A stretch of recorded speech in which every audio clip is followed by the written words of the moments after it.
Now the accused persons, that is Henry Kiplagat Rotich, Kennedy Nyakundi Nyachiro, Jackson Njau Kinyanjui, David Kipchumba Kimosop, William Kipkemboi Maina, Paul Kipkoech Serem, Francis Chepkonga Kipkech, Titus Mureithi, and Geoffrey Mwangi Wahungu are facing various charges, and I shall go through each one of them. On the first count, all the accused persons are charged with conspiracy to defraud, contrary to Section 317 of the Penal Code.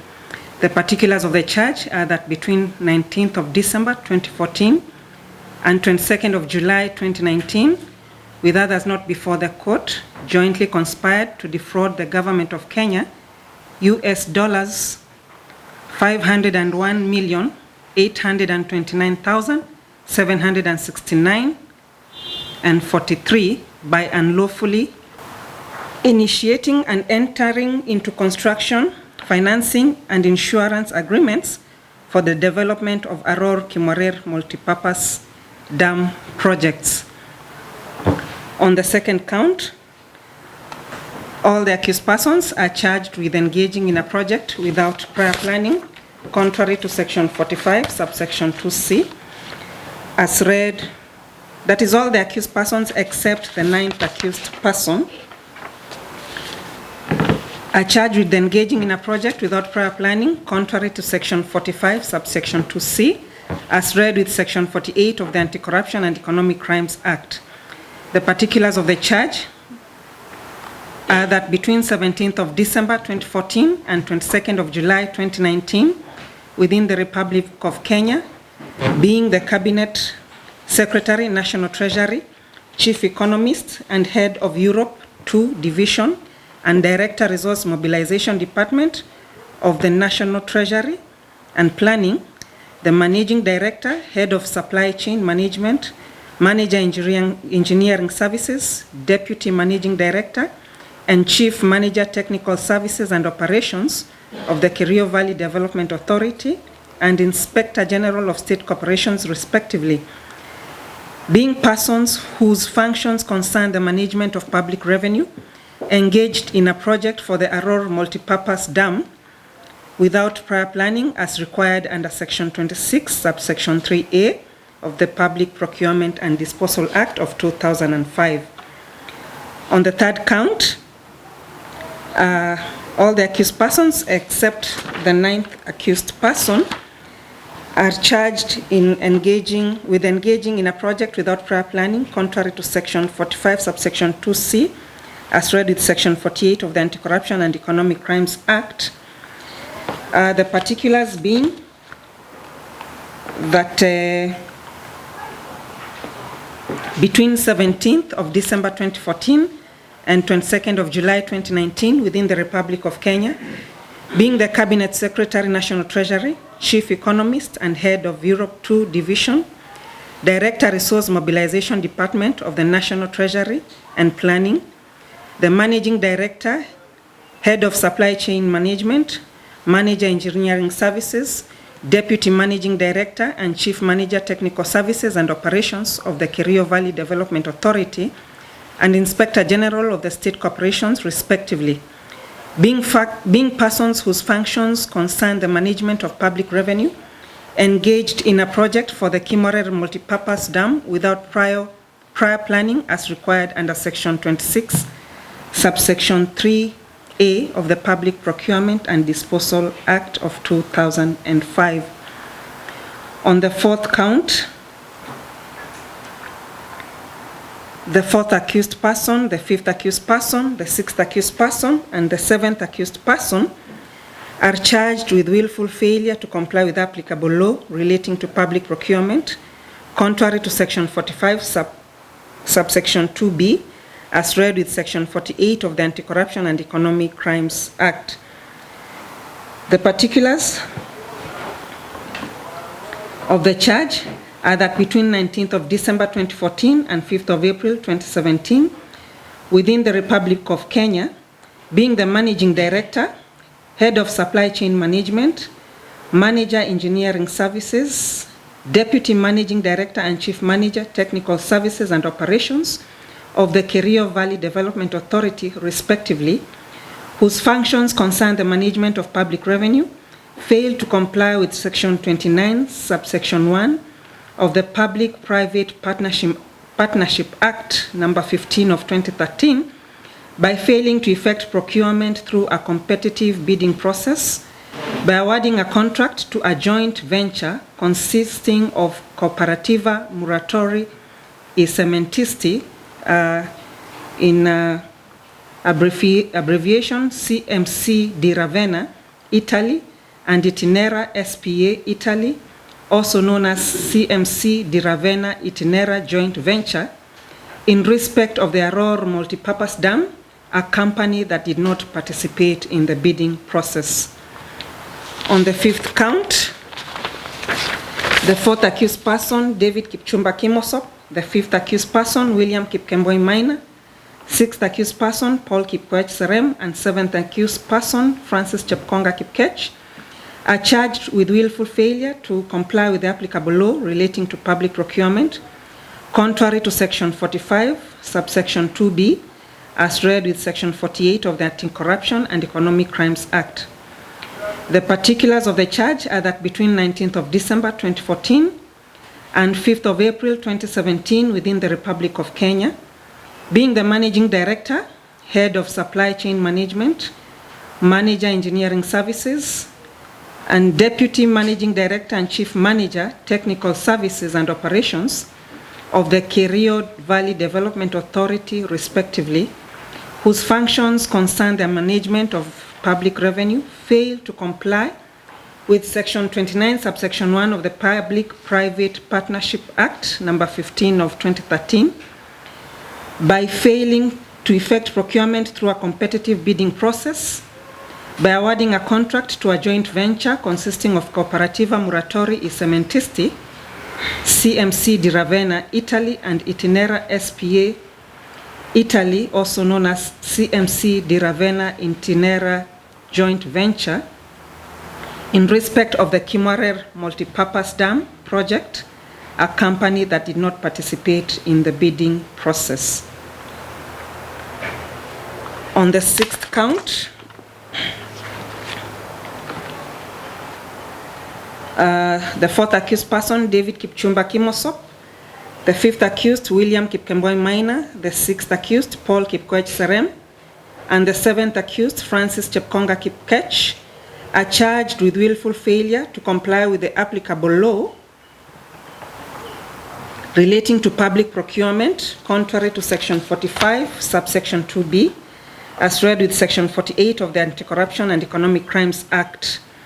The particulars of the charge are that between the 19th of December 2014 and 5th of April 2017 within the Republic of Kenya, being the Managing Director, Head of Supply Chain Management, Manager Engineering Services, Deputy Managing Director and Chief Manager, Technical Services and Operations of the Kerio Valley Development Authority, respectively, whose functions concern the management of public revenue, failed to comply with Section 66, subsection 2 of the Public Procurement and Asset Disposal Act of 2005 by failing to conduct the evaluation as set out in the tender document for the development of the Arror multipurpose dam project. I have identified the issue for determination, and this is whether the prosecution has established a prima facie case to warrant the accused person to be put on their defense. Section 306, subsection 1 of the Criminal Procedure Code provides as hereunder, and that is, when the evidence of the witnesses for the prosecution has been concluded, the court, if it considers that there is no evidence that the accused or any one of the several accused committed the offense, shall, after hearing, if necessary, any arguments which the advocate for the prosecution or the defense may desire to submit, record a finding of not guilty.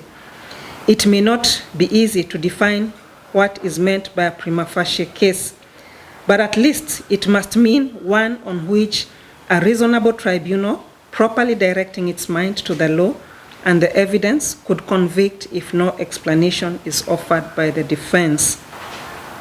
So having established what a prima facie case, I now proceed to look at each of the offenses that the accused persons are hereby charged with.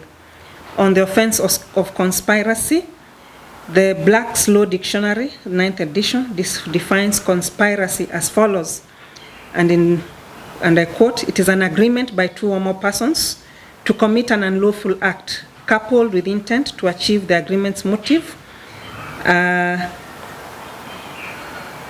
and action or conduct that furthers the agreement or a combination for an unlawful purpose."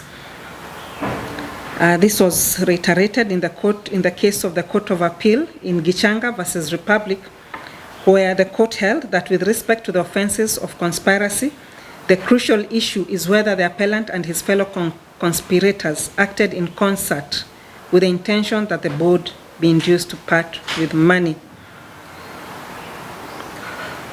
Common intention is set out in Section 29 of the Penal Code as follows. When two or more persons form a common intention to prosecute an unlawful purpose in conjunction with one another, and in the prosecution of such purpose, an offense is committed of such a nature that its commission was a probable consequence of the prosecution of such purpose, each of them is deemed to have committed the offense. In the matter before me, no evidence has been placed before this court to show that there was a meeting of minds between the accused persons with the sole aim of defrauding the government of US dollars 501,829,769 and 43 cents. On the charge of willful failure to comply with the applicable law relating to public procurement, I find as follows. The letters of award for Arror Dam dated 4th of December 2015 and that of Kimwarer Dam dated 1st of February 2016 show that the party awarded was Comparativa Muratori and Cementisti, in brackets CMC di Ravenna. No evidence has been adduced to prove that CMC di Ravenna and CMC di Ravenna Itinera joint venture are in fact two distinct entities. Secondly, I find that no evidence has been adduced to show that Section 66, subsection 2 of the Public Procurement and Asset Disposal Act 2005 was not complied with. Thirdly, no evidence has been adduced to show that Section 68, subsection 1 of the Public Procurement and Asset Disposal Act of 2005 was not complied with. Fourthly, no evidence has been adduced to show that there was no approval from the Public-Private Partnership Committee before inviting requests for qualifications in accordance with Section 37, subsection 1 of the Public-Private Partnership Act. Further, no evidence was adduced to show that the insurance policy to secure lenders was irregularly procured. And lastly, no evidence has been adduced to show that Section 50, subsection 1 of the Public Finance Management Act was not complied with in borrowing loan facilities from the financials, namely BNB Paribas Fortis SA/NV, Intesa San Paolo SPA, Unicredit SPA, and Unicredit Bank AG for the Arror multipurpose dam.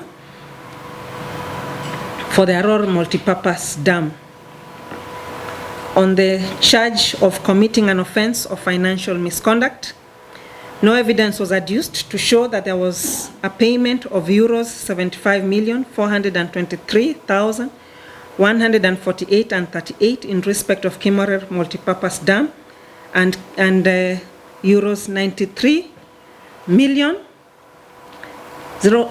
93,075,714.96 in respect of Arror multipurpose dam project, or that the same was made without lawful authority, if at all.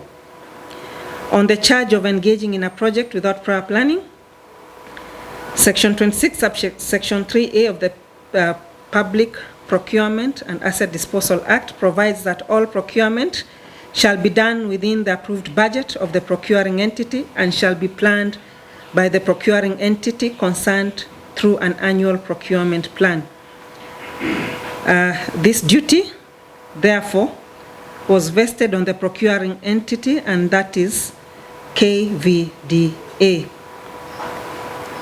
No evidence has been placed before this court to establish what role, if any, the first and the second accused person played in procurement process of KVDA. No evidence has been adduced to show that there was no procurement plan in place in respect of the Arror and Kimwarer multipurpose dam. On the charge of abuse of office, no evidence has been adduced to show that the first accused person created an obligation against the government of Kenya by unlawfully executing a facilities agreement for the sum of euros 258,688,881 in respect of Kimwarer multipurpose dam and euros 319,620,697 in respect of Arror multipurpose dam. On the charge of willful failure to comply with applicable law relating to management of public funds, Section 45, subsection 2B of the Anti-Corruption and Economic Crimes Act states that an officer or person whose function concerned the administration, custody, management, receipt, or use of any part of public revenue is guilty of an offense if the person willfully or carefully fails to comply with any law or applicable procedures and guidelines relating to the procurement, allocation, sale, or disposal of property, tendering of contracts, management of funds, or incurring of expenditures. No evidence was adduced to show that the first accused person failed to comply with Section 68, subsection 2D of the Public Finance Management Act. No evidence was adduced to show that the first accused person failed to comply with Section 50, subsection 1 of the Public Finance Management Act as read with Regulation 26(1)C of the Public Finance Management in bracket National Government Regulations of 2015. No evidence was adduced to show that the first accused failed to comply with Section 50, subsection 6 and 7 of the Public Finance Management Act. On the charge of knowingly giving a misleading document to principal, no evidence was adduced to show that the eighth accused person gave a misleading report to anybody, and no such report was placed before this court. On the charge of neglect to perform official duty contrary to Section 128, as read with Section 36 of the Penal Code, on this charge, I'm in agreement with the submissions of the ninth accused person and also the evidence of PW2, who is the compliance officer at NEMA, as there is nothing to show that the process of issuance of the license was done in an unlawful or unprocedural manner. It was a testimony of PW2 that he prepared that the report is prepared by consultants hired by the KVDA, and that the license that was issued to the proponent underwent various departmental reviews before it was signed by the Director General, the ninth accused. PW8 confirmed to the court that the licenses issued for the Arror and Kimwarer multipurpose project was conditional, and that the license issued was not a ticket to construct. He highlighted those conditions of the license.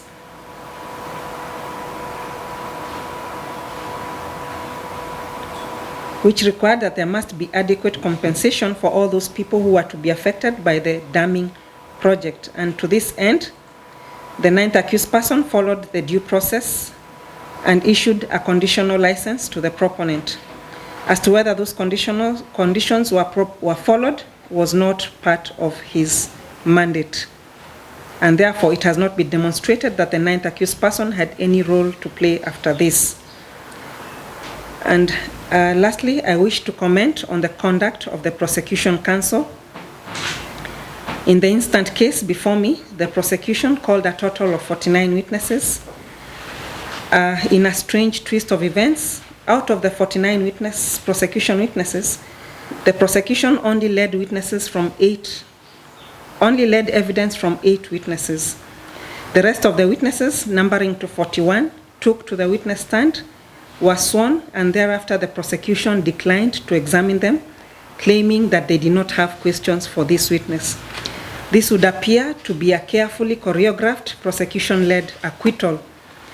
The court in Bitangendemo versus Director of Public Prosecutions held that statutory power donated to any organ is not to be executed in an unreasonable manner.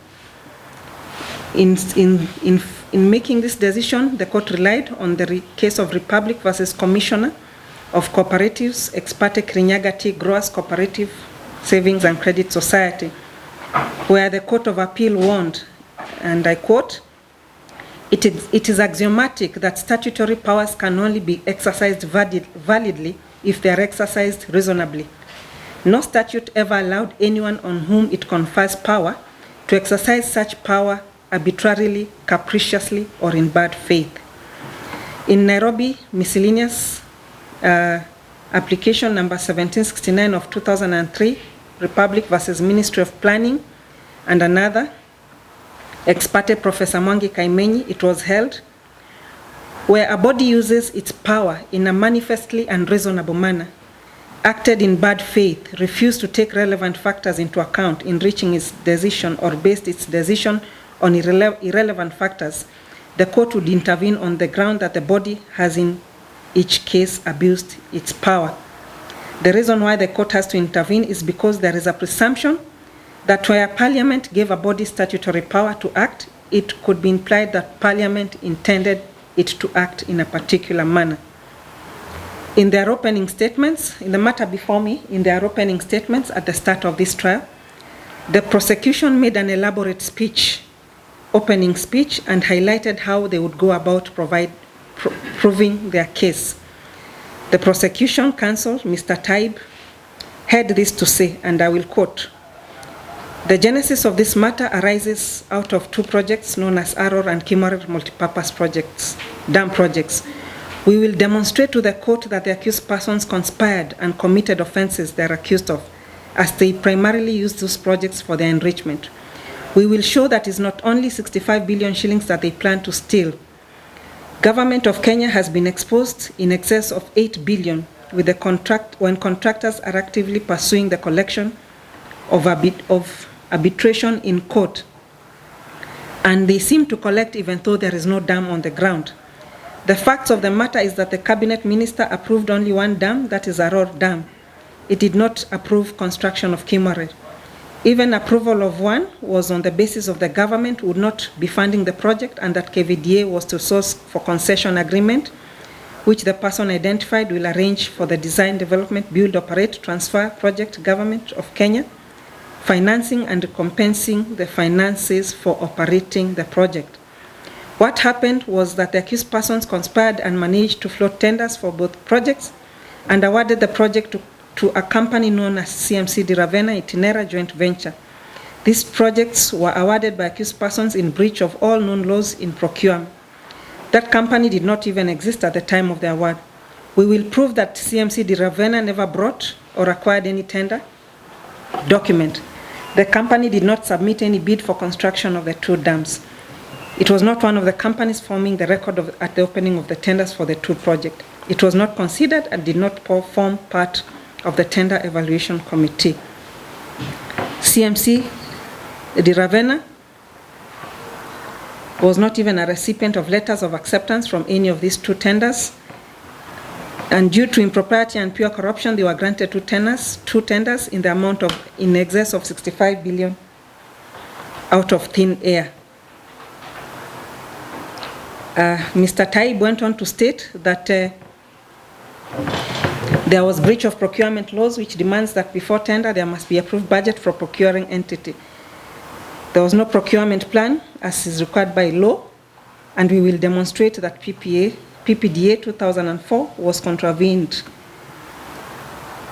And he goes on and lists all the kind of things they were intending to prove before this court, which I have listed herein. And in the end, he says, we will demonstrate that it is the actions of the accused persons constitute offenses.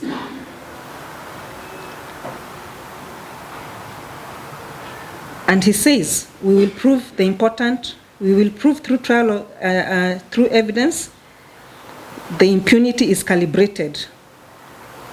because when they're in power, they never believe they will leave power, end of quote. This is what Mr. Type said in his opening statement at the beginning of this trial.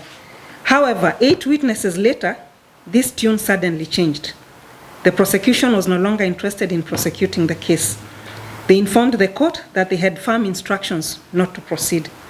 As such, this court only relied on the evidence of 8 witnesses. A criminal prosecution which is commenced in the absence of proper factual foundation or basis is always suspect of ulterior motive or improper purpose. Before instituting criminal proceedings, there must be in existence material evidence on which the prosecution can say with certainty that they have a prosecutable case. A prudent and cautious prosecutor must be able to demonstrate that he has a reasonable and probable cause for mounting a criminal prosecution. Otherwise, the prosecution will be malicious and actionable. I am further guided by the decision of Justice Sifuna in the High Court case number E044 of 2022, where he held, and I quote, there is need to check. He held that there is need to check the unfortunate and reckless habit of the ODPP of commencing proceedings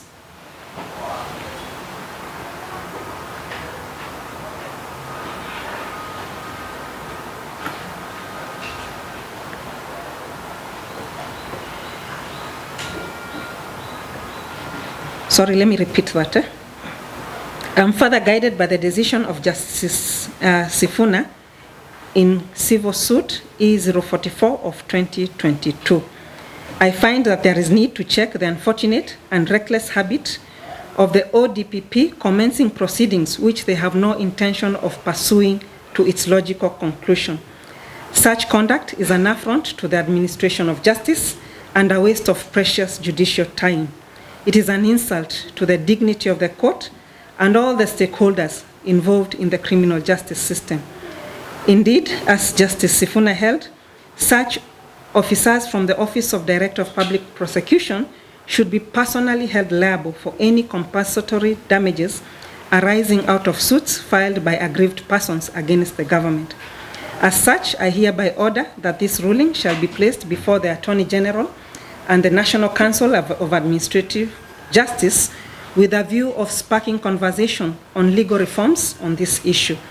In the meantime, all the accused persons herein are hereby acquitted under Section 210 of the CPC.